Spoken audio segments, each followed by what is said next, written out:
आम आदमी पार्टी छोड़कर बीजेपी में शामिल हुए विधायक नरेश यादव का, जो कि महरौली विधानसभा से विधायक हैं, उनका स्वागत किया गया वसंत कुंज आरडब्ल्यूएफ फेडरेशन के द्वारा। वहीं पूर्व निगम पार्षद मनोज महलाव, जो कि वसंत कुंज के, उनका स्वागत किया गया। उनके कामों को याद दिलाया गया, लोगों को किस तरीके से उन्होंने कोरोना काल में काम किया था। वहीं विधायक नरेश यादव के द्वारा जो काम किए गए थे उसमें अब और रफ्तार पकड़ेगी, क्योंकि गजेंद्र यादव के साथ वो आ चुके हैं, भारतीय जनता पार्टी में शामिल हुए और गजेंद्र यादव के लिए लोगों से वोट की अपील कर रहे हैं। वहीं गजेंद्र यादव ने मीडिया से बात करते हुए बताया कि हम एक एक दो नहीं, एक एक 11 हैं।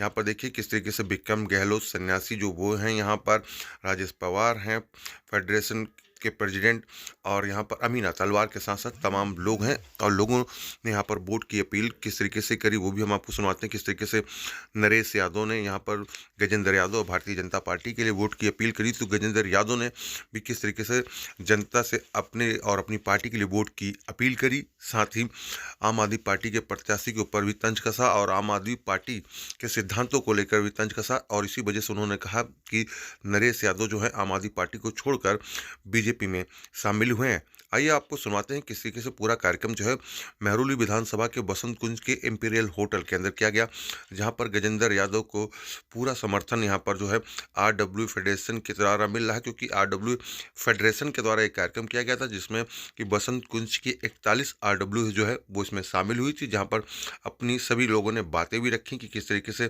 गजेंद्र यादव चाहे नरेश यादव कैसे काम करते हैं महरौली में, क्योंकि गजेंद्र यादव की धर्मपत्नी ने किस तरीके से काम किया था, तो वहीं महरौली विधानसभा में नरेश यादव ने किस तरीके से काम किया था। और अब एक एक 11 हो चुके हैं, तो उसकी रफ्तार और बढ़ेगी और कितना समर्थन मिल रहा है आइए वो भी हम आपको सुनाते हैं। सारे भाई सहमत भी होंगे इस बात से कि मैं कोई भी चीज ऐसी गलत नहीं कह रहा कि 2020 का इलेक्शन नरेश यादव जी और बीजेपी के बीच में था और 33 के 33 बूथ हम जीत के निकले थे। गजेंद्र भाई, हम आपसे प्रॉमिस कर रहे हैं कि अब की बार, क्योंकि नरेश जी तो है नहीं तो मुकाबला है ही नहीं, सिर्फ बीजेपी है, सामने तो कुछ है नहीं, आप दोनों की शक्ति एक होगी, तो इस बार 33 के 33 बूथ आप जीत के निकलोगे। ये अभी निकलोगे। वसंत कुंज वार्ड की जिम्मेवारी यहाँ की फेडरेशन की, आरडब्ल्यू की, नरेश की और राजेश की है। यहाँ से आप निश्चिंत हो जाओ, बाकी के 3 दिन आपके पास हैं, बाकी 2 वार्डों में लगा दो। मेरा आपसे यही निवेदन है और ईश्वर ने चाहा तो सब अच्छा होगा। इस देश का यारो होए, इस देश का यारो क्या कहना, ये देश है दुनिया का कहना। ओ, ओ, ओ, ओ,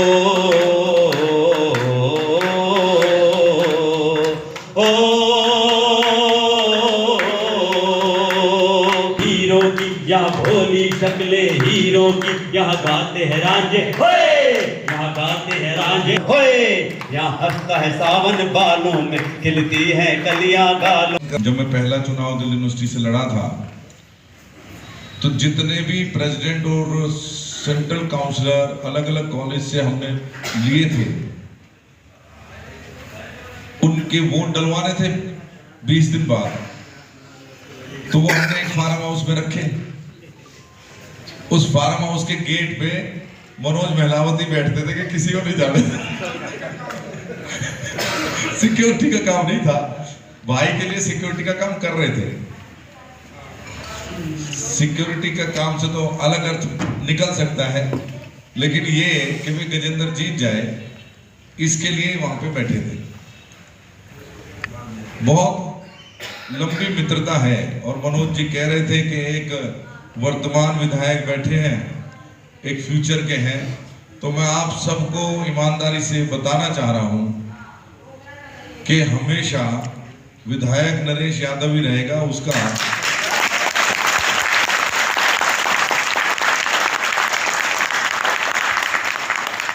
आपको ये लगेगा कि हर तरह से सिर्फ और सिर्फ नरेश यादव जी विधानसभा के अंदर नहीं जा रहे हैं, वहां इन्होंने एक आदमी रखा, उसका नाम है गजेंद्र यादव, वो जाता है। बाकी सारा काम जिस तरह से आदरणीय नरेश यादव जी ने किया है और आपका दिल जीता है, वो उसी तरह से लगातार आगे भी काम करते रहेंगे। मेरी आदत है कि मैं पावर का सेंट्रलाइजेशन करने में विश्वास नहीं रखता। मैं पावर का डिसेंट्रलाइजेशन करने में विश्वास रखता हूं, शक्ति का विकेंद्रीकरण। और शक्ति का विकेंद्रीकरण वो है कि जब मेरे पास शक्ति आए तो आप सब ये महसूस करें कि वो शक्ति का एहसास आपको अपने भीतर भी महसूस होता हो, वो होगा। एक वर्तमान के भविष्य के दोनों विधायक और हमारे पुराने चेयरमैन साहब वैद साहब ने एक बड़ी अच्छी बात कही कि नरेश भाई ने इतने काम करा दिए। आज की तो उन्होंने बोला कि अभी की कितने काम करा दिए नरेश भाई ने कि अब पता ही नहीं चले अब क्या कराएं। तो मैं B7 में रहता हूँ, हमारे प्रेसिडेंट साहब भी, जय शर्मा जी भी हमारे बीच में हैं। हम भी बैठ के यही सोचते थे जब शाम को वो करते थे कॉलोनी में कि अब क्या कराएं, नहीं तो वो भी चला जाएगा। तो ऐसी हमारी बॉन्डिंग रही। मैं भाजपा से काउंसलर रहा लगभग 5.5 साल और विधायक जी हमारे नरेश जी थे, तो लगा ही नहीं कभी कि वो आम आदमी पार्टी के विधायक है या मैं भाजपा का काउंसलर हूँ। ऐसे ही फेडरेशन के साथ मिलकर काम करने का सौभाग्य मिला। लगा ही नहीं कि फेडरेशन में भिन्न भिन्न विचारधारा के लोग हैं और हमारे विचार बनेंगे नहीं। जहाँ नरेश भाई का काम अगर किसी भी कारण से रुक रहा है MCD की वजह से, तो हमने आगे बढ़कर उसको करवाया। जहाँ हमने नरेश भाई की मदद की जरूरत हुई, नरेश भाई ने, तो इतना अच्छा हमारा टाइम बीता। और उम्मीद करेंगे कि कई काम ऐसे होते हैं आपसी जो समन्वय नहीं बनता, तो उससे हमारे काम कहीं ना कहीं पिछड़ते हैं। तो मैं नहीं चाहता कि किसी नेताओं के आपसी मतभेद या मनभेद के कारण जनता का कोई काम नहीं रुकना चाहिए, चाहे वो किसी भी पार्टी के हो। उन सबको जो जनहित के काम है उनमें अपनी एक राय रखनी चाहिए। ऐसी हमारी फेडरेशन की, हमारे विधायक जी की हमेशा इतनी अच्छी बॉन्डिंग रही और हम चाहेंगे कि आगे भी ऐसी बनी रहे। अनेकों काम हमने मिलके किए, चाहे वो लैंड MCD की थी, काम विधायक जी ने कराया। वो बोलते थे बनवा मैं देता हूँ, नारियल तुम फोड़ देना। ऐसे अमीना जी करती थी, बना दिया नरेश जी ने, तुम आ जाना उसमें। मैंने कहा जी कोई दिक्कत नहीं है, काम होना चाहिए किसी भी रूप में। सही कह रहे हो अमीना जी? और ज़्यादा आप सबने सारी बातें बोल ही दिए। राजनीति के एक ऐसा अखाड़ा है कि हाँ इसमें जो उतरता है उसको अच्छी भली भांति वही समझ सकता है। आप सब राजनीति में नहीं है बेशक आप, लेकिन आप समाज की ऐसी फील्ड में कि हर व्यक्ति को बड़ी बारीकी से देखते हैं, परखते हैं। और बसंत कुंज हमारा एक इतना अच्छा मंच है भगवान का, कुदरत का, कि इसमें सभी प्रकार के बुद्धिजीवी, सभी डिपार्टमेंट के, सभी फील्ड के महारथी इसमें रहते हैं। तो इस मंच को कुदरत भगवान ऐसे ही बनाए रखे। फिल्में आप देखते हैं जरूर, सीरीज, वेब सीरीज देखते हैं, राजनीति से जुड़ी हुई चीज़ें देखते हैं, तो आप उनमें देखते होंगे कितने षड्यंत्र उनमें दिखाए जाते हैं एक दूसरे को नीचे गिराने के लिए। राजनीति में आगे बढ़ने के लिए जो हमारे विरोधी होते हैं वो कुछ भी कर सकते हैं। उनको अगर एक दूसरों के बच्चों की जान भी लेनी हो तो उससे भी पीछे गुरेज नहीं करते। तो इतना ये प्लेटफॉर्म हम बेशक इसमें है, लेकिन इसकी जो नेगेटिव पॉइंट है उसको बताने में कभी गुरेज ना मैंने किया ना आगे, क्योंकि कोई ना कहीं हम भी पीड़ित हैं। नरेश भाई भी पीड़ित है, उनके साथ भी टिकट दे के जैसे वापस ले लिया गया। गजेंद्र भाई हमारे प्रत्यक्ष हमारे बीच में और संगठन के इतने गहराई में जुड़े हुए काम करने वाले व्यक्ति को पार्टी ने टिकट दिया है कि शायद मैं भी भाजपा से हूँ लेकिन मुझसे भी कहीं आप डबल मान सकते हो। इतनी शिद्दत से काम करने वाले और यारों के यार, हम मित्र भी हैं दोनों भाई। तो आपके साथ भी ऐसा ही कुछ चल रहा है। तो राजनीति के षड्यंत्रों का एक बहुत बड़ा प्लेटफॉर्म है। उन षड्यंत्रों का मुकाबला हम सब समय समय पर करते रहते हैं, लेकिन फिर भी है कि आगे बढ़ते रहना है। उसी कड़ी में मैं बस यही कहना चाहूँगा कि गजेंद्र भाई, ये हमारी सम्मानित फेडरेशन है, सभी हमारे सम्मानित RW के सदस्य हैं। ये हमेशा भाजपा माइंडेड रहे और आप आए हो तो आप हमारे सभी रुके कामों को भी करेंगे और आप गजेंद्र भाई को भारी बहुमतों से जिताओगे आने वाले समय में। अब तो जो नरेश जी को और हमें जो चीज़ें कहते थे कि भाई ये दोनों अलग अलग पार्टियों के एक कैसे, अब तो नरेश भाई, मैं सोच रहा था नरेश भाई जी के साथ जाने के लिए, अब वही यहाँ के तो मैं कहाँ जाऊँगा। नरेश जी हमने विचार बना रखे तो मैं आपके साथ जाऊँ, बोले आप यहाँ के, मैं कहा मुझे यहीं रहना पड़ेगा। तो हाँ, बिल्कुल हर पल साथ रहे, घर के सदस्य हमारे, जब मर्जी जाए, चाहे मैं रहूँ ना रहूँ, वो जब मर्जी जाए। और सिर्फ नरेश जी नहीं, आप सब भी। B7 में मेरा निवास है पिछले 8-9 साल से, किशनगढ़ मेरा गांव है, और हम हमेशा मिलकर काम करेंगे अपने वसंतकुंज के लिए, अपने महरौली क्षेत्र के लिए। बाकी हमारे बीच में हमारे प्रत्याशी भाई भी आगे, वो भी अपनी बात रखेंगे। विक्रम भाई हमारे पीछे बैठे हैं, वो भी लगातार सेवा में लगे रहते हैं। जैसे कोरोना में हम राशन बांट रहे थे, वो भी श्री राम रसोई के माध्यम से अपनी सेवा कर रहे थे। तो ऐसे हम मिलकर मुसीबतों में अपने क्षेत्र को आगे बढ़ाने का काम करेंगे, एक मिलकर काम करेंगे वसंतकुंज के लिए। जय हिंद, जय भारत।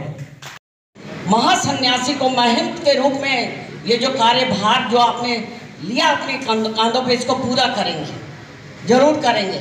और रही बात मनोज जी की, मनोज जी आपके लिए भी 2 शब्द जरूर कहूँगी कि कोरोना काल में जब मैं, और अपना थोड़ा सा परिचय दे दूँ कि मैंने आफ्टर मैरिट ये सेवानिवृत्त अध्यापिका रही इकोनॉमिक्स, और उसमें पास करके बच्चों को पढ़ाया, लेकिन बच्चों को उच्च शिक्षा देने के साथ साथ संस्कार और संस्कृति जरूर सिखाई। आज मेरी कुसुमपुर पहाड़ी कहीं पर भी मैं झुक के सलाम सेवक के रूप में रही, और कहूँगी मरते दम तक सृष्टि को सुंदर बनाना ही हमारा हित का काम है। तो यही जीवन है। सन्यासी बाबा हो, चाहे एक टीचर हो, चाहे हमारी अमीना हो, चाहे कोई भी हो, जब सृष्टि के साथ जुड़कर सेवा भाव का परिचय निष्काम सेवा से किया जाता है, तो उसमें 4 चांद लगकर परमात्मा उसको और भी सुखी बनाता है। जहाँ हमारी स्पर्धा, जहाँ हमारा प्रपंच, जहाँ हमारा स्वार्थ घुस जाता है, वो देश का नहीं, परिवार से लेके, समाज से लेके और पूरे विश्व का होता है। कहते हैं ना, विश्व का कल्याण हो, तो ऐसा कल्याण नहीं किया जाता जहाँ प्रपंचों की दुनिया होती है, स्वार्थ की दुनिया आ जाती है।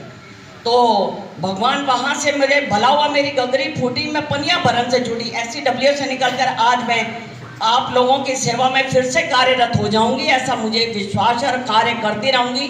और मोदी जी के लिए भी 2 शब्द कहूंगी कि चपला से चंचलता लेकर ले अंधड़ से अति उड़ान, सागर से गहराई पाई, किया भारत का निर्माण, किया विश्व का निर्माण, किया भारत का निर्माण। और एक ऐसी संस्था से जुड़े हुए हमारे नरेश भाई, आज आपको बहुत बहुत बहुत आशीर्वाद और बधाई। कल्याण करो, ईश्वर विजयी भाव, विजयी भाव, विजयी भाव, विजयी भाव। वंदे वंदे वंदे। मैंने यही सोचा कि मैं इस अपॉर्चुनिटी को भी क्यों मिस करूं, क्योंकि मुझे अपनी महरौली की जनता का काम करना था। यहाँ बहुत लोगों को पानी मिला, बहुत लोगों के लिए बहुत सारे काम हुए, और हॉस्पिटल्स के और मेडिकल के काम तो हमने बहुत ज़्यादा किए। तो उन गरीबों का काम 10 साल नहीं होता। अगर मैं ये सोच लेता कि पार्टी अगर मेरी बेईमान होगी तो मुझे छोड़ देना चाहिए, लेकिन हकीकत तो हकीकत ही रहेगी। आज पूरी दिल्ली के अंदर ये चर्चा में है, और मुझे लगता है कि आने वाला जो चुनाव है उसमें पार्टी को बहुत भारी नुकसान भी होने वाला है, सिर्फ इसी वजह से कि आए थे हम ईमानदारी की वजह से, लेकिन ये क्या हाल हमने कर लिया। नरेश यादव ने भी तो एक ऐसी राजनीति करके दिखाई, थोड़ी डिफिकल्ट है लेकिन असंभव नहीं है।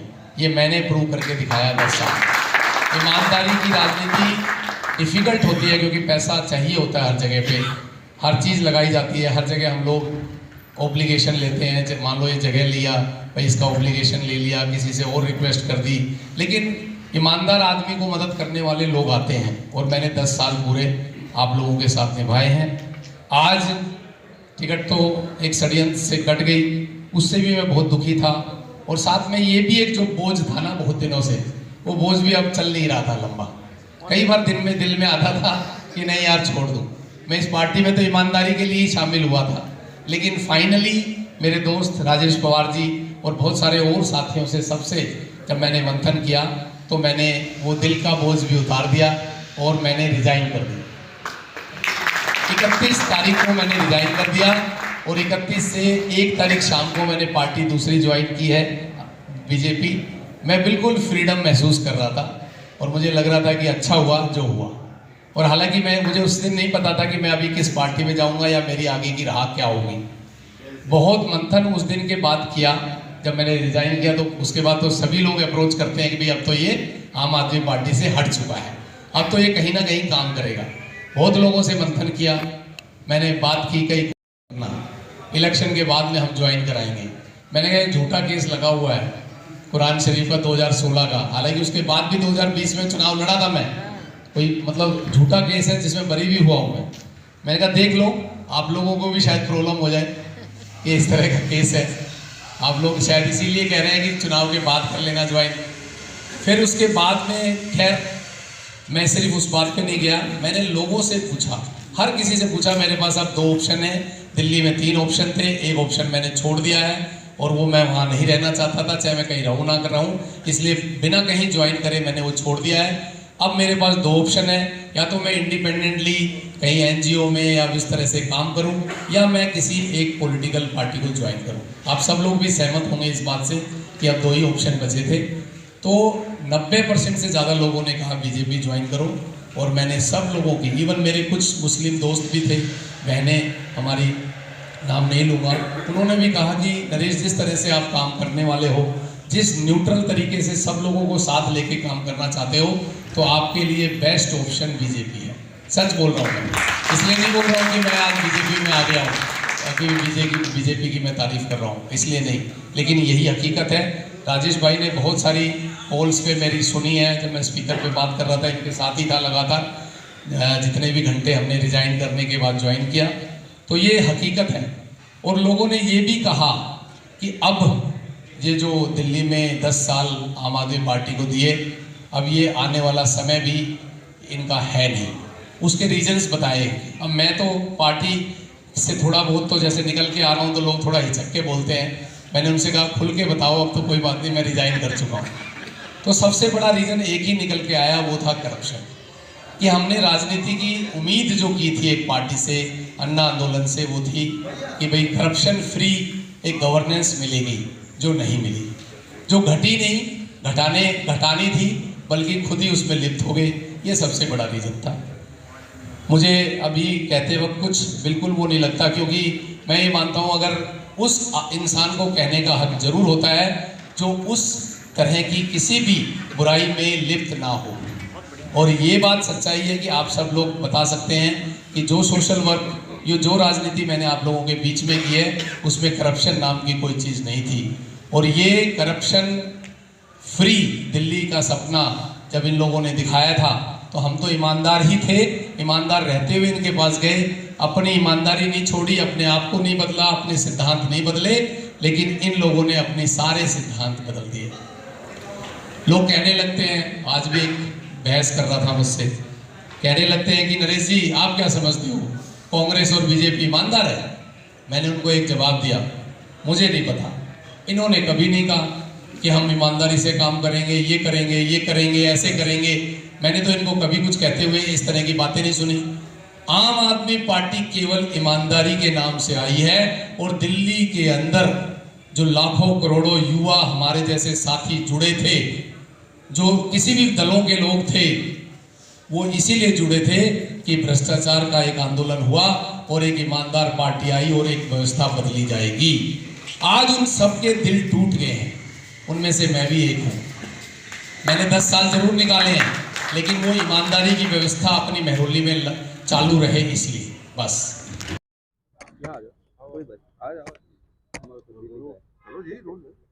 विजेंद्र जी, 1 और 11 का जो उदाहरण है वो दिखने लगा है।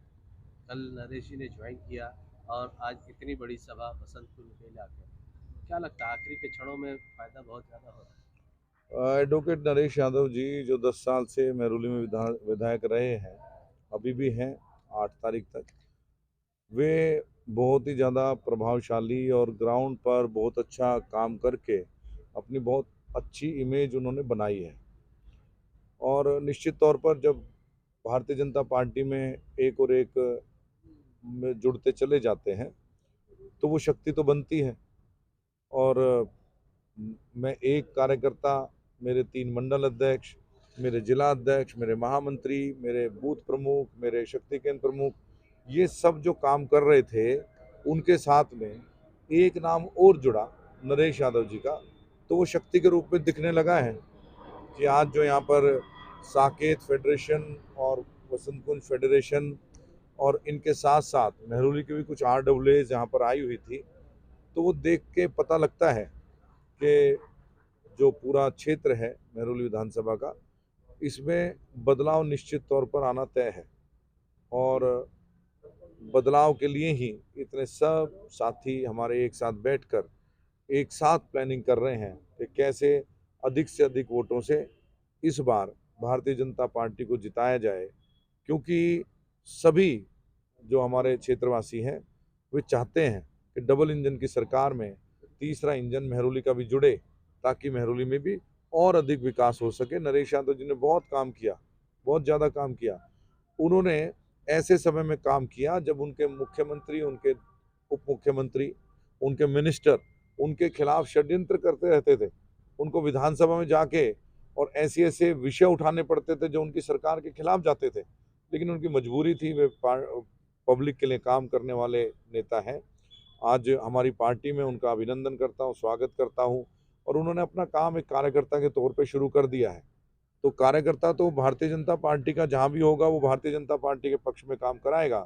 तो आज वो भारतीय जनता पार्टी के सामान्य कार्यकर्ता के तौर पर काम कर रहे हैं। तो उन्होंने मीटिंग भी रखी है। यहाँ स्लम आए में भी लोगों का कहना था कि नरेश यादव जी अब जाकर के सही पार्टी में आए हैं, बिल्कुल। और लोगों ने इसका स्वागत किया। यहाँ के देखिए, लोगों ने। जितने भी हमारी पार्टी में दूसरे दलों से आने वाले नेता हैं, वे सबके भीतर हिंदुत्व है, उनके अंदर राष्ट्रीयता है।